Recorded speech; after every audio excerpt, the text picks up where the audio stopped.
কিছুদিন পরে মাহে রমাদান শুরু হবে। আমাদের কিছু ভাই আল্লাযী ইউওয়াসবিসু ফি সুদুরিন নাস মিনাল জিন্নাতি ওয়ান নাস, আপনার ভিতরে সার্বক্ষণিক ওয়াসওয়াসা দেবে, তারাবি নাই, তারাবি নাই, তারাবি নাই। আর কেউ বলবে তারাবি আছে 8 রাকাত, তারাবি আছে 8 রাকাত। আপনি কোন কথা আল্লাহর ওয়াস্তে শুনিয়েন না, কনসেন্ট্রেট করেন। এই মেজবানি চলতেছে আল্লাহর দেওয়া মেজবানি। এই মেজবানির মধ্যে আপনি ভাত পাচ্ছেন কিনা এটা নিয়ে টেনশন করেন। কেউ কারো পথে, কেউ কারো সফরের সঙ্গী হবে না।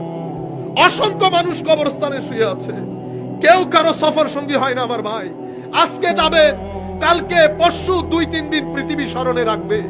এরপরে মা ছেলেকে স্মরণে রাখে না, ছেলে মাকে স্মরণে রাখে না। আজীব দুনিয়া, যার যার সফরের মধ্যে আমরা একা। সুতরাং মানুষ নিয়ে না, নিজের দিকে নিজে খেয়াল করেন। রয়ে গেল আল্লাহ। আমার আল্লাহ অনেক দয়ালু। আপনি ইচ্ছে করলে 1 সপ্তাহের মধ্যে আল্লাহর সাথে কানেক্টেড হতে পারবেন।